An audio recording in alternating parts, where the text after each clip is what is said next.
Hello. Hey.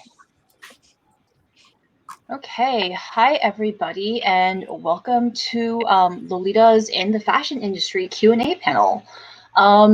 So what we wanted to kind of do with this panel is to do a brief kind of answer any questions about what it means, what it was like to be in the fashion industry. If you're thinking about potentially going to fashion school or trying to get a job in this field, like what our experiences are like, what kind of educational background you might need, and just maybe our thoughts about like what the Lolita fashion industry and like that kind of like production side of things is going to be about. Kind of just our speculations on how it works. So today I have a lot of people here with me. We're gonna go over introductions. We're gonna go over some things that we would want to specifically tell you about the fashion industry, and then we're going to open it up for questions. So please save any questions for the very end, unless you have something like absolutely burning desire, like right at that moment for like a specific person, for example, and I will pop it on the screen for someone to answer. Okay, so introductions. My name is Jessica, Op6We, which you can, Op6We is my Instagram handle. It's my handle everywhere. She, her. And right now I work in fabric development and kind of like the purchasing side of like doing ordering sample yardage and kind of but anything before like shipping out for bulk, that kind of thing. Haley, do you want to go next?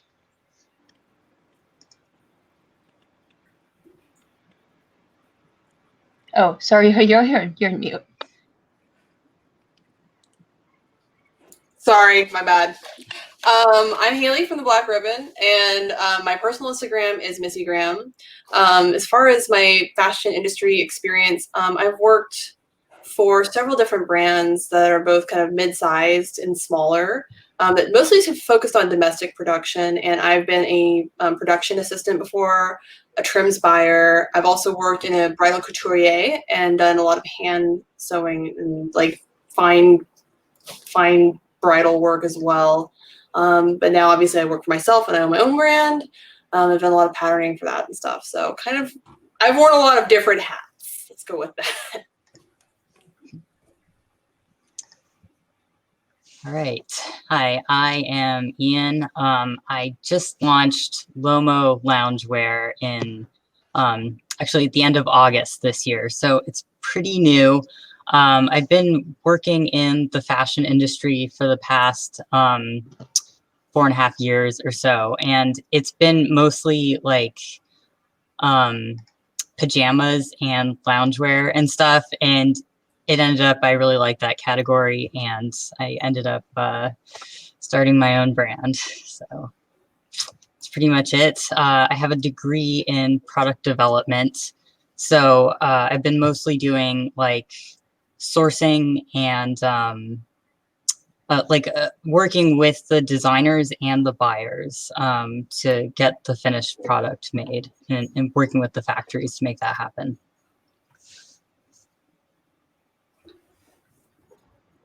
Aria, I'll go next. I'm Aria. My Instagram handle is Deeps Macabre, and I'm one of the designers from the brand Lilith Adalia. And when I was in the industry, I'm no longer working in the fashion industry full time, but when I did, I worked in the industry for about 8 years, and I primarily did children's wear.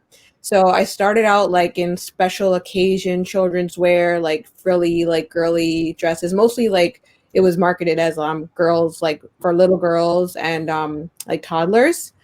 And then I started transitioning more into I was originally like a design assistant. And then I transitioned in my last few years of my career in fashion, full-time career in fashion, to being a technical designer. So I did the specs and the measurements, and I also like corresponded with the factories and production. I basically touched about like every aspects of the design process. I was like a go-between for like the actual designers who design the items to getting it into production. And I actually recently transitioned out of the fashion industry into more of a tech role in UX and UI design. I'm still kind of in the transition period of that, but I do my brand stuff on the side, and it's kind of like, you know, my side hustle, and kind of do a mixture of like tech stuff and like fashion stuff. So yeah, that's where I'm at now. Cool. I'll go next. I'm Stephanie. She, her pronouns. My Instagram handle is Soranoito.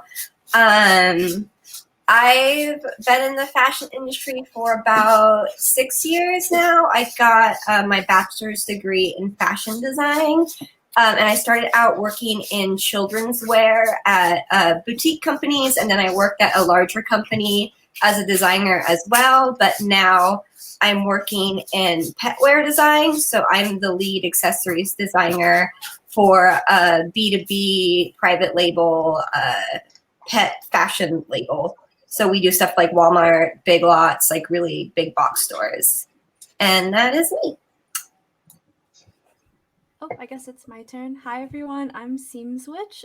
You can just call me Seams or Tuba. I am the one behind March and Maiden, although I haven't been very active on, making things for a couple years. I was a sort of, I wouldn't say I strictly stuck to one role. I would say I was an assistant designer with some handling and technical design. I assisted head designers in like whatever they were trying to make for whatever market they were time. I did a lot of sourcing with factories overseas and a lot of production overseas. The way I would best explain it is that I did a lot of the kind of beginning of design, but I rarely ever handled like the swatch testing or the end production. I have worked with mostly Target, I think, like really big orders from Target and Walmart, when they give like 10,000 orders, whatever the heck they want. That's a lot of my experience, just kind of keeping the designer on track and making sure that they don't break like whatever budget or whatever we're setting, whatever goals we have for a collection. Okay, I think I'm next. I'm Oli. My previous Instagram handle was lemontree11, but I now go by I am potato on Instagram. I've been in the industry for about 8 years. The first 4 years, I worked in apparel, specializing in knits and denim. And currently, these past 4 years, 4.5 years, I work in accessories, specifically licensed accessories for retailers like Hot Topic, Box Lunch, Disney Parks, Target, Walmart, kind of those kind of stuff. I work in product development and I'm also the project manager. So we kind of oversee the product from start to finish, working with different departments, sales, creative, the art team, design, and we handle a lot of the production, communication, back and forth with the factories. Okay, thank you, everybody. So the format of this panel is, first we're going to go over a couple of also, sorry this is so green. I didn't realize it'd be so green when I made it, but we're against a red backdrop and it's very green, and I apologize. We're going to go over kind of our job experience, what a fashion industry work environment can be like, kind of our education and background before we went into the fashion industry. So, like what colleges we might have gone to, etc. The difference between self-employment, having your own brand, vs working for the man, production and development, and our kind of thoughts on what Lolita fashion production is like. And I want to save at least 15 minutes of Q&A for the very end.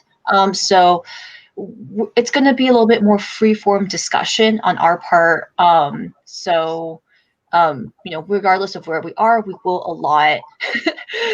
allot some time at the end for you to ask questions about like starting your own brand or like what kind of like anything that pertains to you especially. So now we're going to stop looking at this green crap and we're going to swing into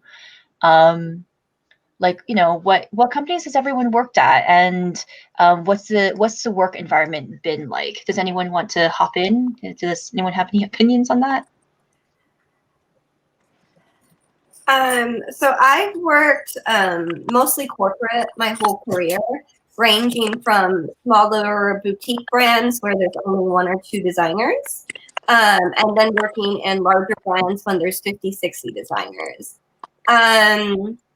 I would say in general, design work environments vary from company to company, but they tend to be very fast-paced. They tend to have a lot of workload and require you to wear a lot of hats, and do a lot of things on the fly and be really adaptable. So I might be an accessories designer right now, doing dog collars and dog harnesses. I will be a sweater designer when my sweater designer is in trouble. I will be a dress designer when my dress designer is in trouble, and likewise they do the same for me.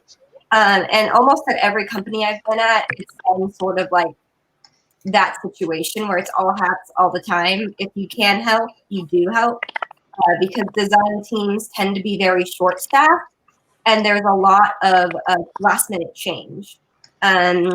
Especially in larger brands, because there's a lot of capital behind these lines. They want to make sure they're right, and especially higher ups, they're very nervous about having failing product. So they're very reactionary. So one week the line is fine. The next week they saw some ad or like they saw something, they're freaking out. They need this thing, it needs to be put in. So in general, work environments in all the design houses I've been in have been very stressful, very fast-paced, lots of overtime. At my last job, I very regularly worked 6 days a week. 8-hour days are very normal, but I would say typically I do 10 to 12 in peak season. And there isn't a time where I get less than that, so they can even out. So I would say I work more hours than like a typical worker. That would be like in a different field that's not in fashion. Yeah, does anyone else want to chime in about their experiences? Well, I'll say something. Like, I totally agree. The current company I work at, we were originally a small company, then we got bought out by corporate and went through the whole merger. And one thing I did notice from before and after we merged was that we're still working those long hours. Like we wore more hats before, and we still wear a lot of hats now. It's just kind of like there's just a different system. When you're in corporate, you just deal with a lot more like other people within the system, but you still work those long hours, especially in peak hours. Like I know since we do a lot of products in China, like right before Chinese New Year, like we're there probably till like 8 or 9 p.m. Like that's normal. You'll see like half of the people still in the office just working those late hours just to meet those deadlines and those last minute revisions that need to be done. Yeah, like the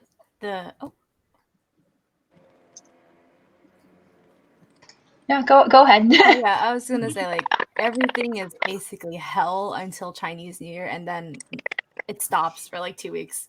All you can do is work in designs because no one's going to answer any emails. No one's going to get back to you. They are having a good time. Oh, someone's coming. Give me a second. No.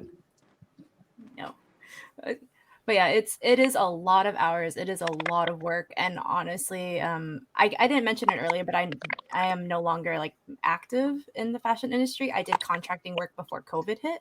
So it was just a lot. And honestly, I felt at the end that it was for very little.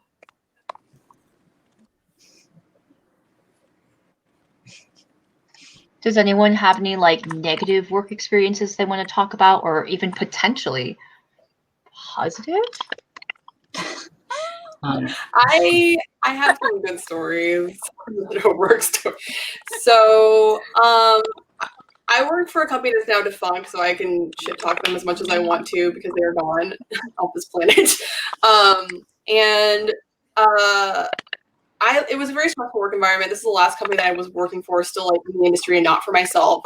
And we were fairly small, mid-sized, and we were really obsessed with fast fashion, trying to keep up with the trends, trying to have those 6 seasons. I think, like transition, a season that I never heard of before the industry before I started, but like transition, summer, winter, holiday, like all of them. We tried to hit all of them, and we were just struggling to keep up because they were no longer really sure who their customer was, which is a big problem I find, in some of these industries.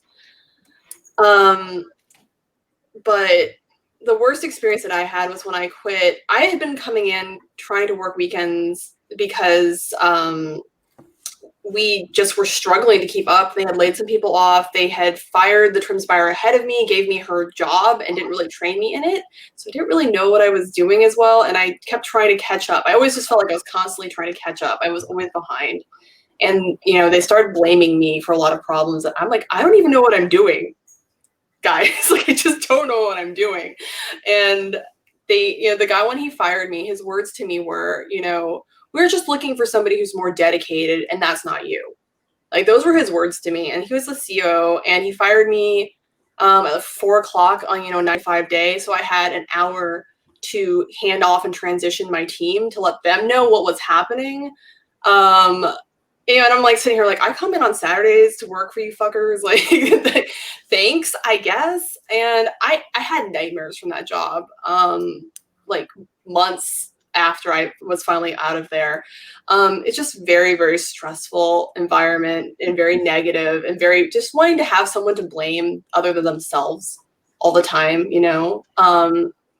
and unfortunately, I ran into one of my former coworkers later, like 6-7 months down the road, just ran into somebody at a factory because I still work, with small factories myself. And I ran into like, oh, Rita, long time no see. Like, how have you been? How are things with the old shop? And this is when they were still in business. And she was like, yeah, things have been real hard. We have a smaller team now. We did replace you. But what ended up happening is the person we replaced you with stopped showing up to work one day, and we didn't know what happened, and they did a wellness check, and she unfortunately had committed suicide. So the level of stress that these jobs can put on you, I just can't. It's so hard. I think mental health is such a big issue in this industry because people want to make things so personal all the time, and it's toxic a lot of the times. I don't know what else to say other than it can be really, really, really toxic. And it's very blamey and finger pointing. I don't know if that's been the rest of your experiences. I'm sure nothing as dramatic as that. But it's, I feel like it's not an unheard of circumstance. People aren't like shocked when I say that. And I think that's really important to point out. I think Arya also had something the to share. industry is so. Oh, Yeah. sorry. Yeah. No, it's okay. Yeah, like I can also chime in on that. Like, that's part of the reason why I ended up leaving the fashion industry full time, because of the toxicity. I worked at least 3 different companies, and 2 of the companies I work for, like, they do this thing where they kind of like do a restructuring where ultimately they kind of just like fire all the weakest links in some way. And I feel like, I'm just being honest, I feel like the people of color and the youngest people are the first people to go, because a lot of the older people in the company, like, they kind of have like, there's a lot of nepotism, like people There's tons of ageism. Yeah, there's a lot of ageism. Like, it's like automatically, if you're not, I guess, I don't know, I feel like if you're not an older white person in the company, like, you don't really know when you're gonna go. So I've gotten restructured out of companies twice already in my 8-year career. And then my last company, basically what happened was I mean, I was like the point person for a lot of things at my last company, but I didn't get a lot of recognition for it. And then when a new guy came in and started working with us, he was totally new to the company. I had been there for 2 years at that point, and I was pointing out all these things that, like, he was trying to change up the way we worked. And I was like, this is not going to work. Like, you don't really know what you're talking about. Like, I've been here for so long, and yet you're like trying to dictate everything. And my boss, who was the CEO of the company, basically screamed at me in the middle of a meeting because I was just basically being, I guess, insubordinate or defiant in some way. But I was just trying to say, like, hey, this is not working. And like at that point, I was already kind of like a foot out the door. At that point, I was already transitioning, thinking about like leaving the industry and like going into tech. Um, so it was just like the straw that broke the camel's back. And I just remember the moment where um, he was yelling at me, and I kind of just stepped out because I was like, I didn't want to like blow up in the middle of work. So I just stepped out. I vented to another coworker, like away from everything. And when I was called back in, and came back in the office, my boss had said like, "Oh, do you so like what's up? Do you even still want to do you want to still want to work here?" And then I was just like, "No, I don't." And I don't think he was expecting me to say that because I was such a dedicated employee. I'd like did so much for the company. But yeah, I had to just tell him straight up, like, this is really not working for me anymore. Like, it's very clear who is favored, and it leans very much towards people. Like, most of my team were women of color, mostly Black and Asian women. And a lot of the times, like, we were not listened to. We would warn them about certain things that would happen, and it's like, oh, like they don't really know what they're talking about. But then when shit hit the fan, they're like, oh, didn't y'all tell us this like 5 months ago? We're like, yeah, we did, but y'all chose not to listen. So there was just so much of that, and I'm just like, I couldn't deal with it. Like I know this is very negative, but it is the truth. I'm just, it is what it is. I think someone else also had something to add to specifically work environment stuff. Yeah. I think was it me? Seems. Yeah, I think it was me. But yeah, kind of to tie in like ageism, just every head designer have worked in has never gotten any like better at using Illustrator or Photoshop or things that you need every day. And it drove me insane because that placed the burden on me as their assistant to draw like 300 CADs from scratch every week because they couldn't make up their mind. They couldn't clarify what they wanted to see. Meanwhile, I've been watching them struggle for like 3 days to put like together a mood board, and everything was completely uneven. And they were like, "Can you fix this?" And I'm like, "I can fix it, but I'm not gonna. But I've never been happy here. So you know what?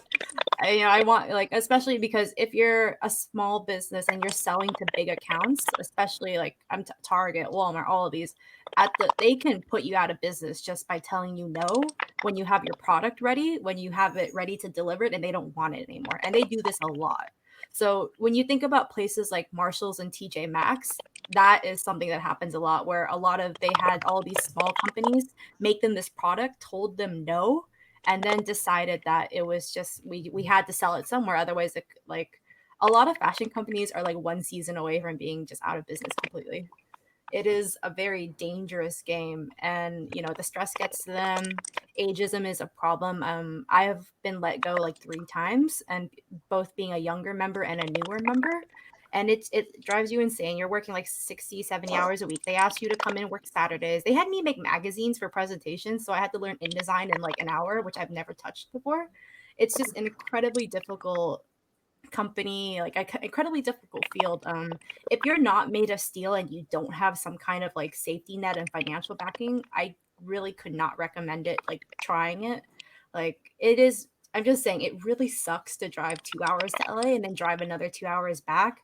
And then everyone was like, whoa, I can't believe she quit after a year of being told that she's not good at this job and her head designer yells at her all the time. And I'm just like, I do know some juicy stuff though. At the particular company I'm thinking of, she was actually fired after I left because there was like a $10,000 mistake in her tech pack that she didn't let anyone review.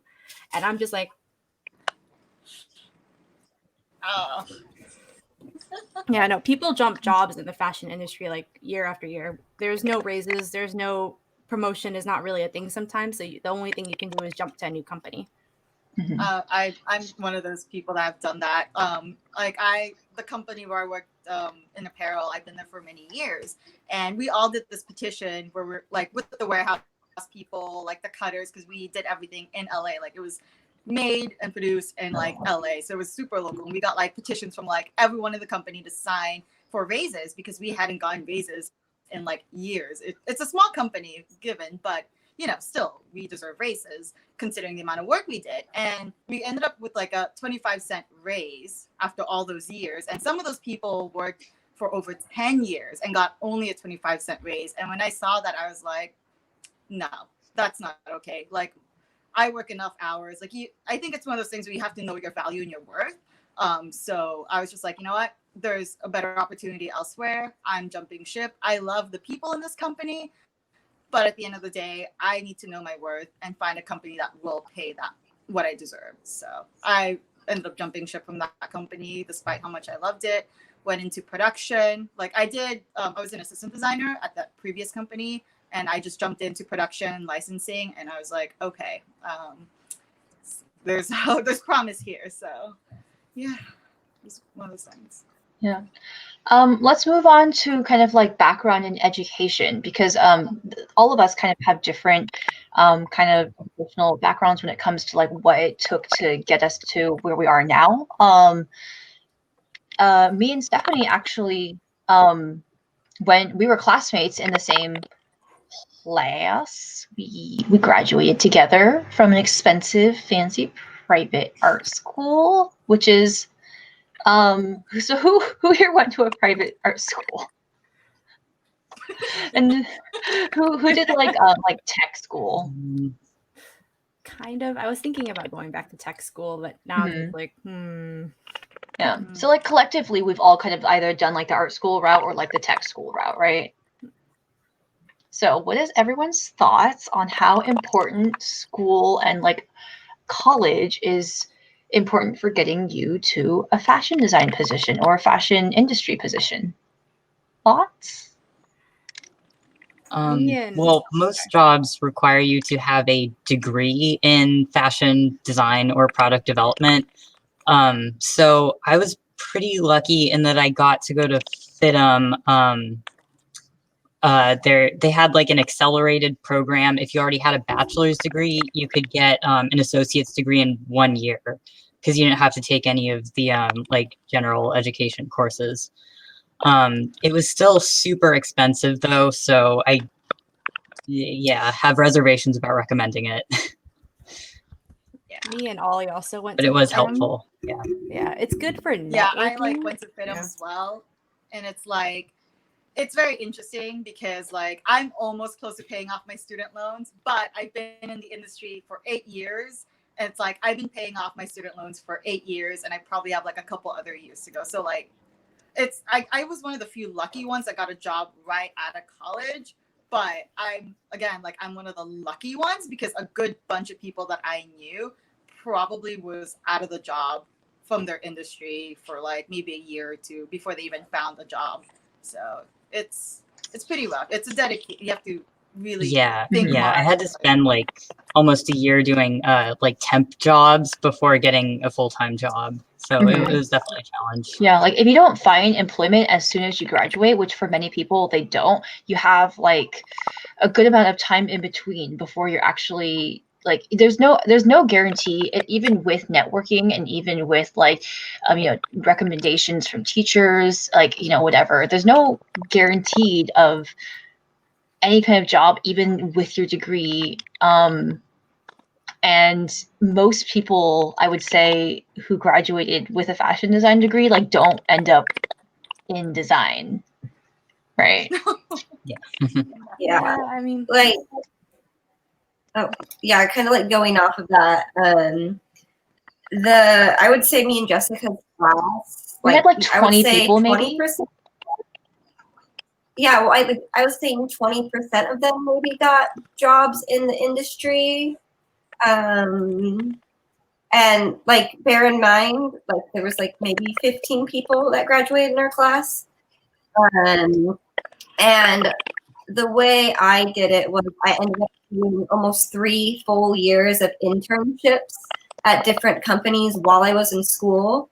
And my last year, I was actually working at a design house, not as an intern. It's super not recommended to do jobs at the same time as like your last year of fucking like design school. That's rough. Yeah, and a lot of times they want prior experience after you graduate, like for a proper job. That's why people do freelancing. But since I had done that in school, I had managed to get full-time employment directly after school, but the art school was very, very expensive. I'm going to be paying off those loans for a good amount of time. If you're dead set in getting into the industry, I think it can help you make connections. There's no way I would have gotten those internships without my school. But it is very expensive. The tech school route is, I would say, less risky because, it's a couple $1,000s versus like $50,000 a year. Yeah, and I was a special case where I was like a scholarship student, so I probably graduated with a third of the loans that most people get. And honestly, even after, I don't know, I want to say 6 or 7 years in the industry, like, whoops, I'm not even active in it anymore. So it is really hard. And if you don't appeal to the people who are going to hire you, it really sucks. They want you to kind of be like the go-getting extroverted type. You have to go attend those networking sessions. You have to go like make a big show of being there for them. I didn't do that during school because I was still commuting and I just wanted to go home. So I missed out on a lot of opportunities. I was interning for like a year and a half, barely getting paid, like barely paying like the gas in my car sometimes. And like there were nights when I would literally just sleep in my car to save on gas on going there. And like I would just stop by a friend's house or like have a gym membership to take a shower. It was really gross. I'm never doing that again. For one thing, like the job I have now, I'm much more comfortable. I work from home and I can turn off my brain at like 5. Like I can go do something else. I have time to work on what I actually like. It's just like you need a lot of support to be able to make it in the industry. And especially like I don't think anyone brought it up, but because this industry is so isolated, you're going to always have to be by a major city. You're not going to be able to get away with working like if you have a dream town or something. You're going to have to be in LA or Miami or New York, San Francisco, like a big city with ports that you can get to and from, like with contacts overseas. It's a lot of commitment. And if I don't really know if most people really love living in LA, because I know I wouldn't. So it's either you're going to commute. It's a lot of commitments. You're basically saying, I will never, ever leave a particular city that I can get work in ever again. Yeah, I wanted to like kind of touch on that too, because I actually went to FIT in New York City, and I feel like it's on the cheaper end, like when it comes to fashion schools. I know Parsons is another school in New York that's a lot more expensive. There's also Pratt Institute in New York that's pretty expensive. But I feel like Seams, I was lucky where I was able to go to FIT on Pell Grant, so it was financial aid. So I didn't end up having to do any student loans. And because I was a commuting student, like that saved me a lot of money too, because being in the dorms is what really like jacks up the price when you go to FIT specifically. So because I was a commuting student, it was like, it wasn't as bad, but it's still hard. Like, I love everything I learned while I was there. But the thing is like, it's just like commuting and like schlepping with like a bunch of like, patterns. Like a lot of times my classmates and I would stay in sewing rooms until 1 o'clock in the morning. And then I had another hour-long commute to get back home. And it was really tough. Like, even if you're like, it's either time or money. It's like one of the two, and they're kind of one and the same at the end of the day. So as much as like I really value the education I got when I went to FIT, and it was super valuable, but at what cost? And then ended up not really like staying in the industry when it came to the mass market. And also I feel like what you learn in fashion school is very different from what the industry actually is. Like it's like almost polar opposite. Like when I was in FIT, you're learning all this like hands-on stuff, and when you're actually working in the industry, you don't really touch a lot. Like you're not in there sewing unless you're in like a couture environment where you're doing like in bridal or special occasion. And I almost went that route too, but I ended up going the children's wear route because honestly, like the materials to be a special occasion and bridal student, it racks up. Like you end up like, if like I said, I was on financial aid. If I was doing a track where I wanted to do special occasion and bridal, it would have already, just the materials alone, it would have been like ridiculous. But anyway, yeah, it's like as valuable as it is, it doesn't match what you're going to be doing in the industry, and it just kind of you're like in for like a shell shock. You're like, whoa. Something that they never tell you is like, oh, you gotta learn how to like speak email language. Like mostly you're sending emails, and my job is mostly like making spreadsheets. Yeah, pretty much. Like I was so creative. Yeah, like my tech packs were all in Excel. I'm just writing measurements all day, telling the factory this measure's too small, this measure's too big, like fix this, fix that, taking pictures of garments and like swatches and all that type of stuff. Like it's not what you end up like, you know, learning. It's a little strange. It's very like I was different. How like there's a t-shirt that we saw online that says every day I get emails, because that's literally all we do all day. Like sometimes you could spend an entire day just replying to emails to the factory, just answering their millions of questions on specific styles. And like maybe there'll be a day where I don't even open Illustrator because I'm too busy just answering the factory. So I mean, it's stuff that they don't really tell you in school. It's like a lot of like, I don't know, like Microsoft Word, it's a lot of Microsoft Excel, it's a lot of like just very weird little things like that. Yeah. So I was just going to say that I had a very different education than I think everybody here. I went to a trade school that was a pattern making school, which is very different than a design school. It's much more technically focused on, I think, a little bit more real life education, because I know a lot of people do talk about it. They don't teach you things that you're going to use. That wasn't the case for us, because we were focused on when I say technical school, I mean this is a school that's really focused on training you for a specific job, not like a field and an education of like random facts. This was training you for a job. This is a pattern making school. And did I end up becoming a pattern maker at the end of the day? No, I actually didn't finish my entire program. I already have a bachelor's degree in a completely useless field that I just did because my mom made me. I wish I was kidding, but I'm not. I have a studio art degree, guys. I can paint oil paintings for useless facts about myself. But when I decided to switch into fashion, because I didn't do anything with my degree at all whatsoever, I ended up switching to, I was like, I'm going to do this as cheaply as possible. I don't want to get a second degree. That was my number one goal. I already have a bachelor's degree. I don't need a second one. I don't want to, and if I could get away with not getting an associate's degree, even better. So these are my thoughts when I was trying to figure out where to go. And there is a local pattern making school here in San Francisco, which is why I ended up here. It is called Apparel Arts. If you ever decide that this is the industry for you, and they are focusing on pattern making, which you do to learn design, because you have to work with designers if you're a pattern maker. This becomes a thing you have to do. So you do learn some design stuff. They don't focus on Illustrator and stuff like that, which is really key if you do want to go into the design part. But they do teach you that, like, how to make tech packs, because that's something I feel like they don't go over enough in other fashion industry schools that I've heard. That was something I absolutely learned. So like I said, for me, I think I have a very different experience from the rest of everybody here. I didn't finish. I could go back. I do know one or two Lolitas who are still actually there, which is cool.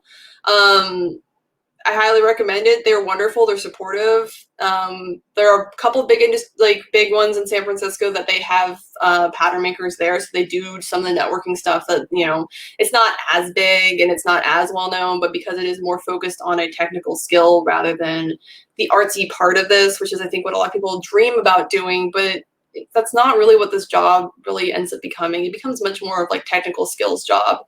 And I did come at it kind of being more practical, because I think I'm also maybe a little bit older than some of you guys. Right, and you started a little bit older too. Yeah. Like you had your degree and then you started. Yeah, so that's another reason. Like I graduated at the peak of the crisis. I graduated from college in 2008, so there was no hope of getting a job of any kind in any industry at that time. So I literally like worked at a restaurant for like 4 years, trying to decide what I really wanted to do and really wanted to go to a technical school for and really settle my life on what I wanted to do. So I think it's come up from a little bit different. And just because I had that experience where I wasn't trying to be like, oh, my peers are going to college. Should I go to college too? I was already past that point in my life. So I was able to sit down and have that conversation with myself in a little better and more adult way than like everybody else is doing this shit. Should I too? So I feel you if you decided to go to fashion school. I understand the pressures you were under, but I luckily decided a different route. And if you want to get into this industry, I highly recommend it for you too. I think Tina also had something to add to this. And just kind of bring in like the Lolita. Oh, can you guys hear me? Okay, yeah, sorry. Okay, so I was gonna tie it kind of back into like the Lolita industry, where honestly, what they're doing is probably not that much different from what we've done. Like the work they do and all the, the grit it takes to put the work they do out there. Like honestly, I'm kind of like I would say a brand simp almost. I really hate it when people trash on these brands because they're very small brands and they're putting a lot more than any of us could do like individually. Like we know how hard it is and like to get all this kind of work out. And I especially like know how hard because like sometimes I'll browse them for job listings just because. And I do not know, like, I can't say I know everything, but they're offering, like, Moitié was offering a head designer. They probably still need one for like $12 an hour or something. Yeah, the equivalent to $12 an hour. Angelic Pretty is looking for a head designer, and they're like 10,000, like 1,000 to 1,500 yen, and I'm like, what?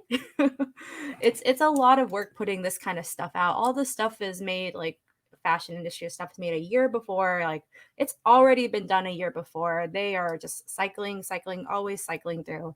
It's a lot of hard work, and it's just I can't say the industry is for everyone, but I also don't want to say like, don't do it. It's terrible because it is terrible, but maybe you like that terrible. I don't know. Up to you. Let's talk a little bit about people who are participating right now who have their own brand. What's the difference between owning your own brand, starting like all of that, doing taxes for funsies, versus like any experience that you have working in like a corporate job? I guess I can start. So okay, it's very different. Very, very different. I feel like honestly, to be put a positive spin on it, I feel like I get a lot more fulfillment out of like doing stuff of my own brand opposed to what I did in the actual industry because when I was learning, it was very hands-on. Actually, like FIT taught me a lot of technical skills. Like I learned pattern making and I learned draping. I learned a lot of like technical things, which really helped me kind of like, I guess gain the skill I needed to kind of like be more hands-on in what I do for the brand. So I feel like even though it's still like really hard work, like when you got to do everything, it's like it's not even just like you think it's like, oh, I'm just like coming up with these pretty designs and putting them out there. It's like, well, like unless you have some sort of production or factory or seamstresses working with you, you do everything yourself. Like for me and my other designer, Jen, we sew everything ourselves. And then we're doing all the social media campaign stuff. We even do like some of the graphic design stuff that we put on our Instagram. Like it's tough. Like, and we're like, working with lawyers and accountants and getting that stuff set up. Like, and we're kind of moving like, okay, this is not so much a hobby anymore. It kind of starts off that way. And then it's like, oh, wait, this is real legit work business. Like we got to get serious. Like there's a point where you're having fun and then it goes like, oh, I got to put like heads down. I have to like really make this something because like you're like people are kind of depending on you in some way, or you want to like please like your the people who like love your products and you want it to be the best that you can make it. And you like, I mean, for me personally, I know I put a lot of pressure on myself to kind of like just do a lot. And sometimes that also can be detrimental to your mental health. Like you really have to balance, especially if you're not doing it full time, which I never did. I was always working full time and doing brand stuff on the side. So it's just about balance. And like, a lot of that nitty gritty stuff, like the taxes and all that stuff that nobody really likes, especially as a creative person, is a challenge. But I don't know. I think it's worth it because like as much as it brings like stress and frustration, there's also that reward that like keeps me going. Like when I complete something and it's tangible and I'm like here, like putting it out to the world, like almost like a baby. Like it's like it really is really rewarding in that way. It's like here's my child. Look, it's created. So yeah, I as much as difficult as it is, I still think it's worth it. Ian, also, because you just launched, do you want to talk a little bit about your experiences, like starting a new brand just recently?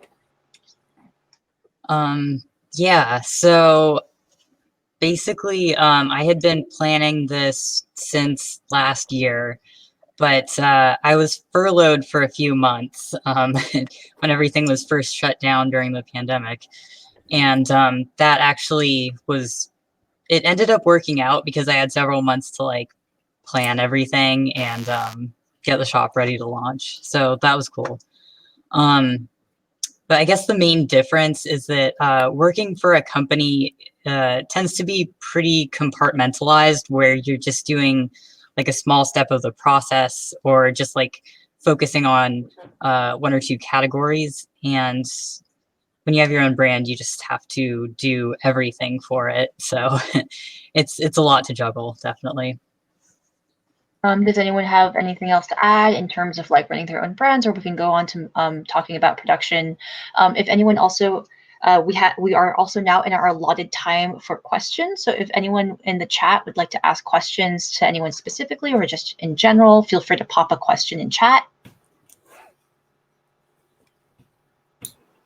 I have like a quick, just like aside. If you suck at doing the taxes stuff, and we're not talking like I hate paying, take my money. I wish they would just make it simple. Damn it, that's the real thing. Like just it's complicated, and like also filing your own business license and what formation you want per state. Good God, get an accountant. If this is something you want to do, find an accountant, and don't wait till like tax day when you need to do it because it's too late. I had a friend who is a photographer, like a wedding photographer. He's like, does anybody know a good accountant? And it's like April. I'm like, are you kidding?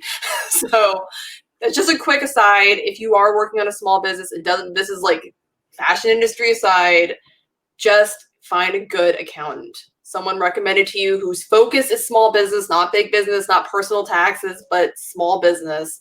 They are now your friend, and you talk to them once or twice a year and get your life straight. And that's just a pro tip on taxes. Do you want to answer this question from Dolphy?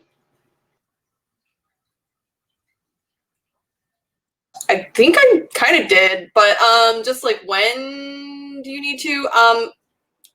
If you are like literally starting to sell stuff and you have like you need to have a business license for the sales tax stuff, that's kind of the point where you want to think about it. To me, I don't know about the rest of you, but that's kind of the line for me, because you need to have like, are you an LLC? Are you a sole proprietor? You need to start thinking about those particular things. So I think the minute you really start to become a business and not just a hobbyist selling some crap on the side that doesn't really need to deal with sales tax personally, like if you're selling through Etsy, you don't deal with sales tax. They do it for you. But like when you start to get to that point where you're dealing with sales tax yourself, get an accountant. That's where I stand. I don't know about anybody else have an opinion on that. Feel free. Yeah, that's definitely something I'm struggling with because like I took a break from everything for a couple of years after I left. I just couldn't like handle the workload and trying to do something I really wanted to, so it got put on the back burner. I'm starting it up again, although I think I may stay towards more the hobby side just to keep myself sane. I still have to work a full-time job to, feed my cats and buy them like a condo or something. So definitely for me, I'm kind of stay by the hobby side. My web store will open when I feel like it. Good luck. Don't ask me too much of me, that kind of thing. But yeah, definitely a lot of respect for people that can do like all this hustle and bustle. It's just for me, I know I cannot do it alone. I know I can't manage the social media. I know I can't keep track of taxes and make stuff and sew stuff and source stuff at the same time. So until I hire, like I have the money to literally hire someone to be an assistant who is also much probably more talented than me at these things, and that's when things will get big time for me. But for now, it's just gonna me scaling back and doing what I love versus trying to always make a buck like every corner. Yeah, I would say something similar. I'm like in between the two worlds. Like I'm in the space where I'm transitioning, and me and Jen are like talking about like, okay, this is no longer a hobby and it's kind of becoming more serious. And what do we want to do about that? We were on Etsy. We moved off of Etsy. So it's now like it's not like that little like doing stuff whenever. We also kind of took a break at one point too, where we were just like, do we still want to continue doing this? We're not sure. So now we kind of are like we're both not full-time employed right now because of everything that's going on. Like Jen recently got furloughed from she was working in the fashion industry too. She lost her job. So and I'm changing careers. So it's like this weird thing where it's like, okay, we still want to do this business thing. We want to make it more official, but we also don't want to give up our entire lives. So that balance, and also for some reason, particularly if you're in a state where forming LLCs, doing that type of stuff is very complicated. New York is extremely complicated, and we're navigating that literally as I'm speaking right now. And it's hard, but you just need to hire a professional. That's it. Like, that's all I can say. Yeah, hire a professional. Yeah, there's a reason why a lot of head designers always have like a very valued like kind of production manager behind them, reining them in and telling them, no, you can't make this like $1 billion dress that you really love in your head. You can't do that because we have a budget. Often, if you guys have ever been to a brand event where there's always like the head designer and then there's always like kind of their manager slash assistant, I can guarantee you that that manager is the person who tells the head designer, we have a budget, we have to actually make money. You know, you can't go too wild with that. Now, Oli, do you want to add on? Yeah, sorry, I was on mute. Yeah, so I work in production. So I'm basically that person that's like, no, that's too expensive. You can't do that. So a lot of the times in production, we have, say, like we have like a profit margin. So we're aware of that. For some companies I've worked at, it's a 60% profit margin. And that sounds like a lot. But when you consider that 60% is how much the entire company is going to distribute that with every department, the warehouse, the creative team, the design team, the accountants, like everyone, that 60% is being distributed to everyone, that starts to matter a little bit. So we try to make sure we meet those margins, because if we are less than that, we are not making enough money to pay off like the hardworking people at the company. So sometimes like I am that mean person that will push back to the design team and be like, we can't afford that. We are going to be removing the trims on this one backpack. I know there's a lot of cute scallop detailing on this. We're going to be removing a lot of that because that is going to cost an arm and a leg. And sometimes they push back and they get frustrated, but I'm like, you know, the priority for someone in production is that we got to meet that deadline and meet that cost, because we want to make that margin. And I know it sounds really selfish to be like, no, we got to make that 60% margin. But at the end of the day, we still do think about a product being good and still getting the image of the backpack, maybe not close to perfect, but get that, I guess like that vibe that designer wants to go for. So it's a lot of collaboration. We try to make sure we get that vibe that the designer's trying to get within the budget, and kind of remind them like, hey, I know you like adding bells and whistles and I'm totally there with you, but we got to be able to afford this, and the customer has to be able to afford this, because we could add all those bells and whistles, but then that means the entire cost of the product is going to skyrocket. And at the end of the day, if the customer is looking at this backpack that's like $200 and it's not real leather, and you're wondering why the heck is this backpack $200, and it's because of all these bells and whistles, they're most likely may not really buy it. I mean, there's a lot of factors, but you know, at the end of the day, like, people aren't really going to Hot Topic buying a $200 bag. You know, it's kind of one of those things. So you got to make sure it's within like the budget that they need, while also being able to pay off your own team and the company. So. Kind of going off of that, Stephanie, you kind of work a lot in costing. Do you want to talk about costing? Yeah, I do work a lot with costing, more so in my last role than I do right now. So in my last role, I worked on an outlet brand. So we were developing product new product for the outlet store. A lot of outlets run off of that business model where it's exclusive product for the outlet store that has been cost engineered.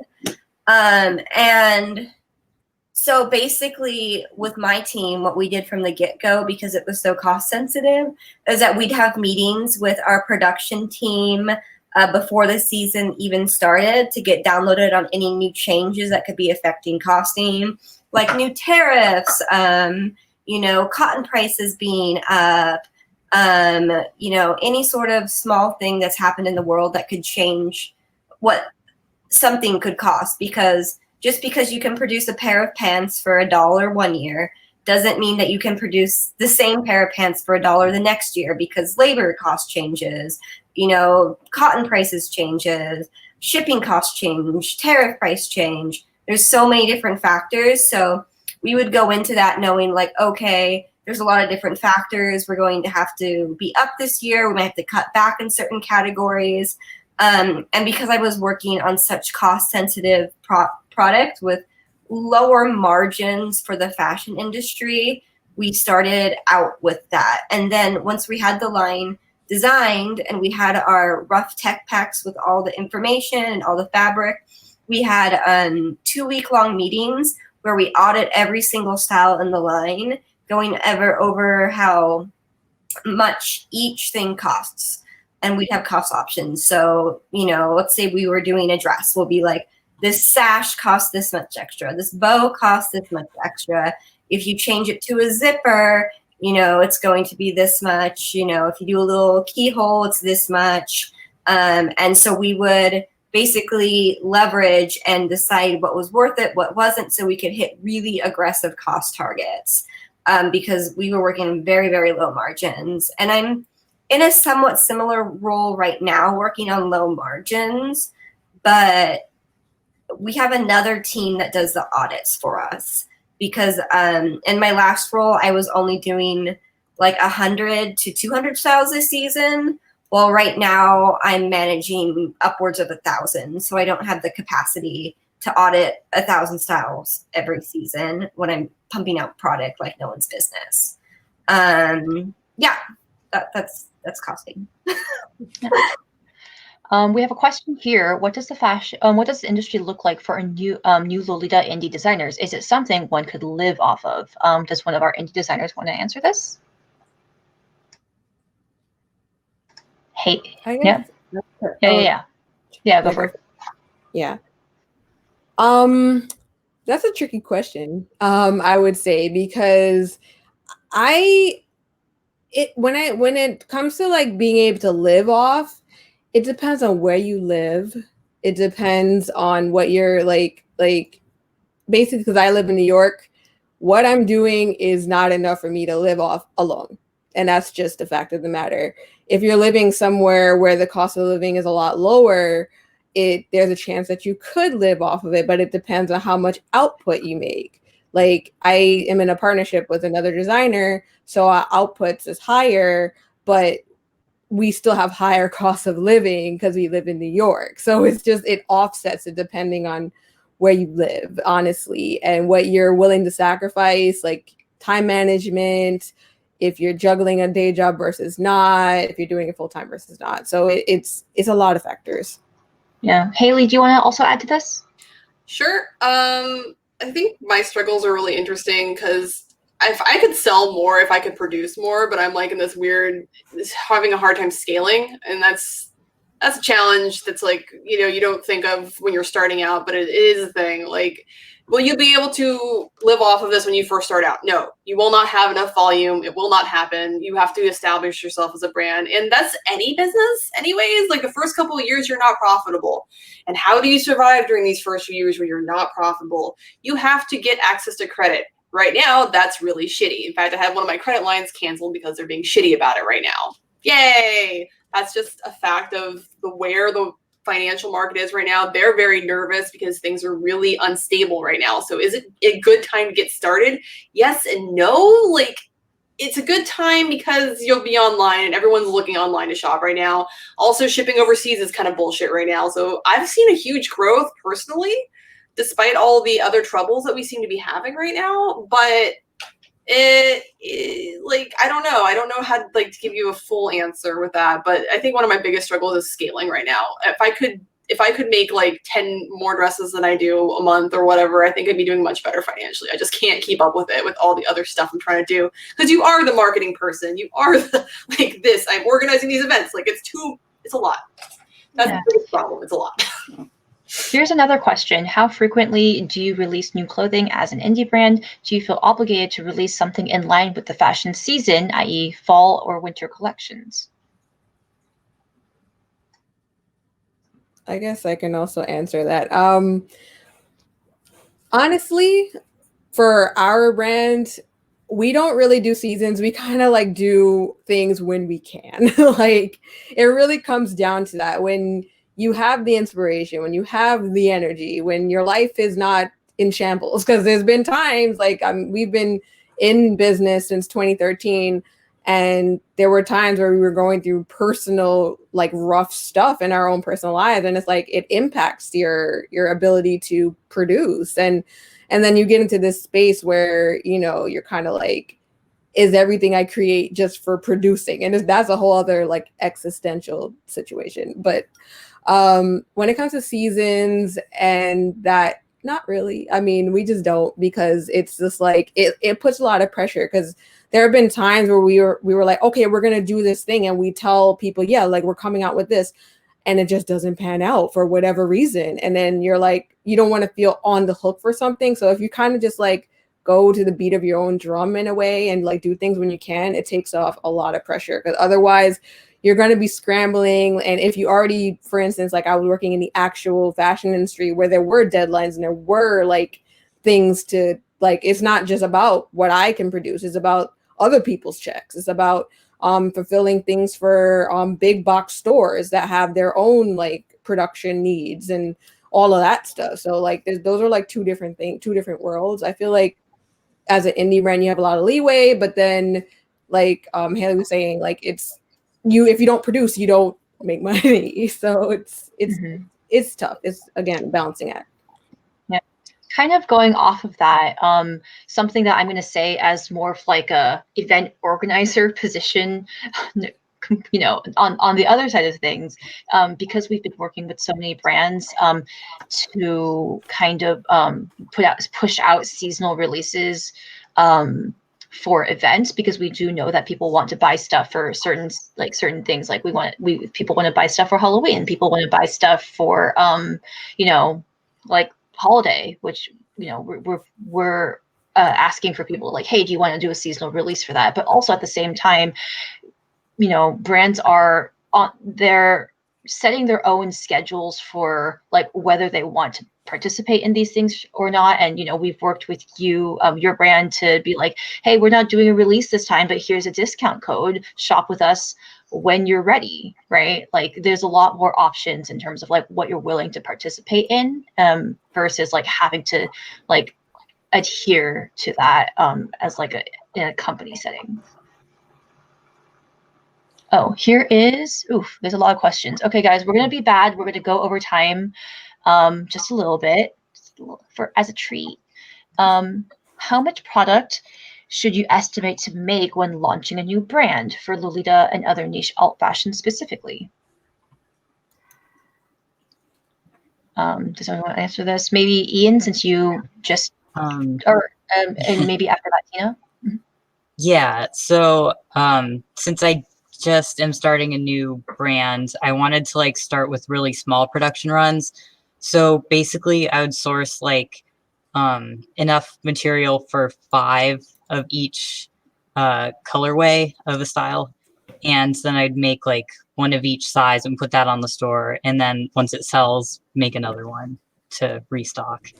But that's just my personal strategy and what I have time for, on top of also working a full-time job. So it might be different for other brands. I just wanted to throw 2 words out about seasonality. The reason we don't have to fucking deal with it is because we're not selling to retailers. So that's the main driver of those seasons, is that they have to stock their stores by season. So that's not something we're driven by at all. We're driven directly by our customers. So if we do produce something that's seasonal, it's because our customers want it. and we're trying to hit those deadlines ourselves. But it's not like we have to do fall or winter or transition or holiday. We don't have to do that because we don't have buyers. Now, as we grow, we might be concerned about that, but that's why we don't, just to throw that out there. That's a big reason. Oh, was it me? Okay. Yeah. And then after that, let's answer like one more question. Yeah, it was for me. It's just you're gonna get 2 pieces for me if you're lucky. Like maybe I'll just make one. It's just gonna depend on my energy. It's gonna just depend how much time and whether or not I can source the same thing again.